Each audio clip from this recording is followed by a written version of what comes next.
उत्तर प्रदेश विधानसभा 2022 का चुनावी रण में हंगामा टाइम्स में आपका बहुत बहुत स्वागत है। नमस्कार, मैं अमित कश्यप और आप देख रहे हैं हंगामा टाइम्स। इस वक्त हमारे साथ में असरार खान है, लिबरल पार्टी ऑफ इंडिया के राष्ट्रीय महासचिव, मुख्य प्रवक्ता, जिन्होंने अपनी शिक्षा पूरी की जवाहरलाल नेहरू यूनिवर्सिटी से और आज वह हमारे साथ में है विधानसभा 2022 उत्तर प्रदेश के खास मुद्दे पर चर्चा करने के लिए। वह लिबरल पार्टी ऑफ इंडिया के मुख्य प्रवक्ता और राष्ट्रीय महासचिव भी। उनसे जानेंगे किस तरह से जो है उत्तर प्रदेश का विधानसभा जो चुनाव है पेचीदा होता जा रहा है और सरगर्मियां चुनावी तेज होती जा रही है। एक पार्टी से दूसरे पार्टी में जाने का दौर भी शुरू हो गया है। हर विधायक कहीं बीजेपी में जा रहा है और कहीं समाजवादी पार्टी का विधायक बसपा में जा रहा है। तो आखिरकार क्या बात है और किन मुद्दों को लेकर के उनकी liberal party of India I है उत्तर प्रदेश में और किस तरह से वे चुनाव लड़ने वाली है और किस तरह से उसके एजेंडे क्या हैं, आइए रुक करते हैं सीधे असरार खान की तरफ और जानते हैं असरार खान जी, दर्शकों को बताइए किस तरह से जो है आपकी पार्टी के क्या चुनावी मुद्दे हैं, क्या एजेंडे लेकर के आप लोग जनता के बीच आ रहे हैं। हमारा सबसे पहला मुद्दा ये है कि उत्तर प्रदेश में पिछले 5 साल से जो सरकार है उसने जिस तरह से मनमानी राज किया है और पूरे प्रदेश का बंटवारा उसने सांप्रदायिक आधार पे कर दिया है और जातियों के बीच उसने लड़ाई को इतना तेज कर दिया है, इतनी कटुता पैदा हो गई है। इसको किसी भी तरह से इस दलदल से उत्तर प्रदेश की जनता को निकालने की कोशिश करेंगे हम।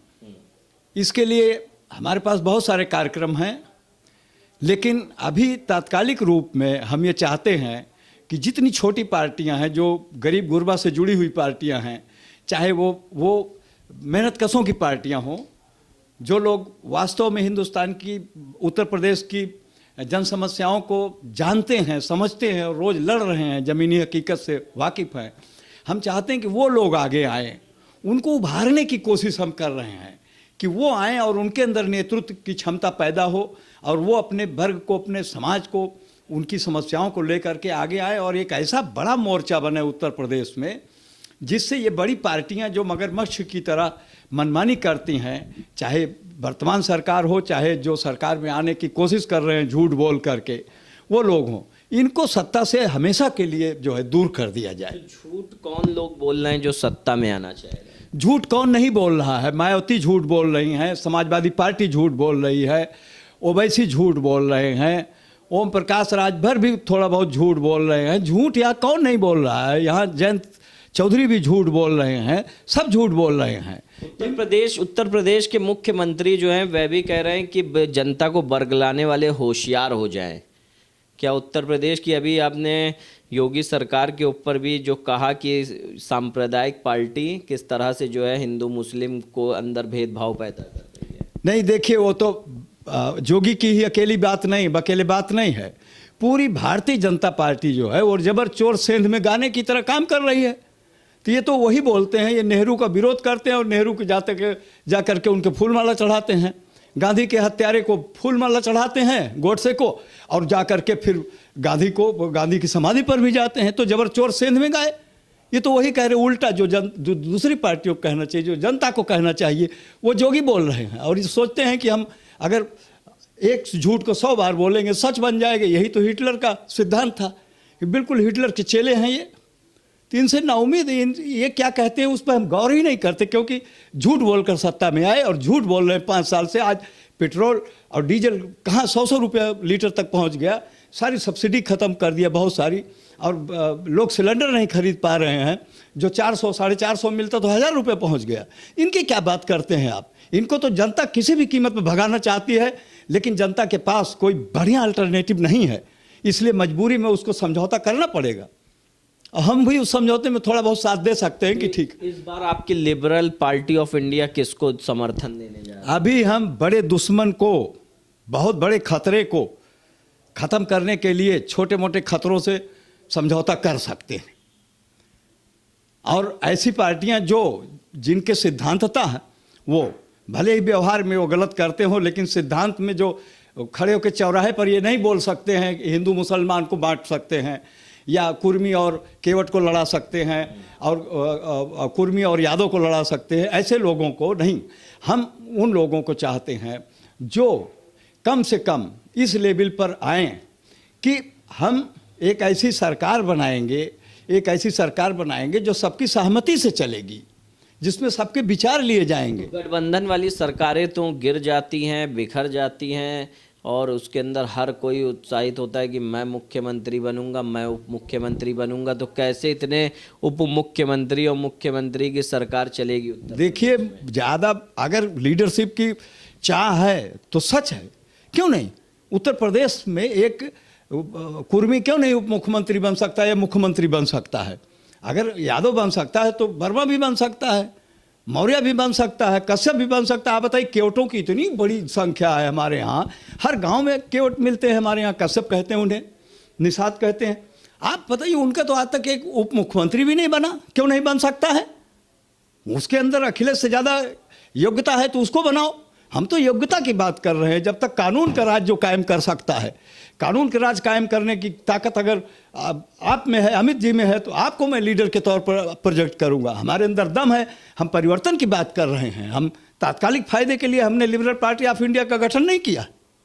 तो आप लोगों ने कितने यानी कि एजेंडे रखे हैं जो उत्तर प्रदेश में विधानसभा चुनाव आपके प्रत्याशी लड़ेंगे? हमारे देखिए, अभी हम जमीनी लोगों को ढूंढ रहे हैं। बहुत सारे लोग हमसे संपर्क कर रहे हैं और हम उनसे एक ही बात कह रहे हैं कि आप एमएलए बनने के लिए अगर सिर्फ आ रहे हैं तो फिर आप माफ़ कीजिए हमें, आप आइए, एमएलए बनना अच्छी बात है, विधानसभा में आप पहुंचिए। जिसके पास दल नहीं उसके पास बल नहीं, ये मैं भी मानता हूं। हमारे पास दल है, हम लड़ेंगे, आप विधायक बनिए। लेकिन सिर्फ विधायक बनने के लिए और कल को कोई पार्टी में आप बिक जाए मिनिस्टर बनने के लिए, ये हमें गवारा नहीं है। क्योंकि हमने बहुत बड़ी बड़ी चीज़ें देखा है, हमने दुनिया का इतिहास देखा है, हमने पूरी दुनिया को बदलते हुए देखा है। तो हम हिंदुस्तान में कोई ऐरा गहरा परिवर्तन नहीं चाहते। अब हिंदुस्तान में एक ऐसा परिवर्तन चाहते हैं कि हिंदुस्तान आगे बढ़ के चीन और अमेरिका से भी आगे निकल जाए, और इसमें क्षमता है।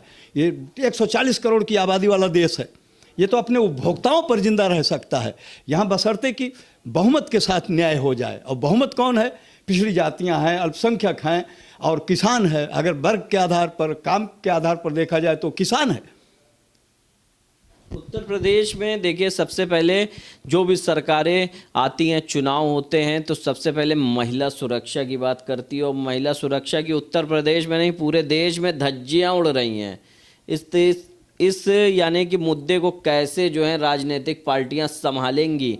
जब महिलाएं ही सुरक्षित नहीं रहेंगी तो आगे जनसंख्या या क्या चीज़ें कैसे होंगी, किस तरह से जो है वह अपना दुख दर्द किस अधिकारी को बता पाएंगी? दुत्कार करके भगा दी जाती हैं, चाहे किसी की भी सरकार हो। महिलाओं की तो बहुत बुरी दशा है भारत में, और खासकर उत्तर प्रदेश में। यहाँ जितने लोग चुनाव लड़ते हैं पंचायती राज में, सबके पति लड़ते हैं और बोलते हैं कि मैं चुनाव लड़ रहा हूँ। अगर उनसे पूछिए कि अरे भाई आपका चुनाव उसमें नाम क्या है, तो वो बताएंगे कमला देवी। तो तुम्हारा नाम कमला देवी है, तुम्हारी पत्नी लड़ रही, तुम लड़ रहे हो। तो हमारा समाज जो है, वैसे तो पूरे दुनिया का समाज जो है, हम समाजशास्त्र के विद्यार्थी रहे हैं, हम जानते हैं कि मेल स्वामिनिज्म वाली व्यवस्था है, ये मेल डोमिनेटेड समाज है ये। लेकिन फिर भी आप रूस में चले जाइए, आपको पता लगेगा कि सारी बागडोर वहाँ की रूस में महिलाएं संभाल रखी हैं। कोई प्रॉब्लम नहीं, कोई किसी को नहीं छेड़ता। 16-17 साल में सारे लड़के लड़कियां शादी कर लेते हैं। यहाँ हमारे यहाँ 30 साल 35 साल में अब लड़के शादी नहीं कर पा रहे, क्योंकि लोगों के पास नौकरी नहीं है। उसकी जमानत चाहिए, लड़की को चाहिए, लड़के को चाहिए। तो हम बहुत ज़्यादा दलदल में घुसते जा रहे हैं, और इसमें हम जिसको कमज़ोर पाते हैं उसी को और दबाते हैं। औरत कमज़ोर है, और क्यों कमज़ोर है औरत? इसलिए कि उसके अंदर यूनिटी नहीं है, वो मेल को अपना भगवान मानती है। तो जब तक तुम मेल को पुराने बने बनाए जो आदर्श हैं, मर्दों ने जो बनाया है, मर्दों को बनाए हुए समाज को उसके सिद्धांतों को तोड़ना पड़ेगा। मर्दों ने अपने फायदे के लिए सब बनाया है। आप देखिए, बहुत सारे ऐसे धर्म हैं जिनमें कोई पैगंबर महिला आई ही नहीं। हिंदुओं में तो ठीक है, देवियाँ भी बहुत सी आई हैं, उन्हें भी भगवान का दर्जा मानते हैं। काली की पूजा होती है। लेकिन कई ऐसे धर्म में नाम नहीं लेना चाहता, वहाँ सब पुरुष ही पुरुष प्रधान है, औरतों को बोरे में भर के किस तरह से आपकी पार्टी इस महिला सुरक्षा को लेकर के काम करेगी धरातल पर, क्योंकि बैनर पोस्टरों पर लगा दिया जाता है कि महिला सुरक्षा होगा और महिला सशक्तिकरण अभियान होगा, केवल पोस्टर और अखबारों में पढ़ा जाता इसको कुछ नहीं। हंगामा टाइम्स के सामने मैं पूरे दिल से, पूरे दिलो दिमाग, पूरे होश से कहना चाहता हूं कि महिलाओं को इस देश में 50% आरक्षण होना चाहिए हर चीज में।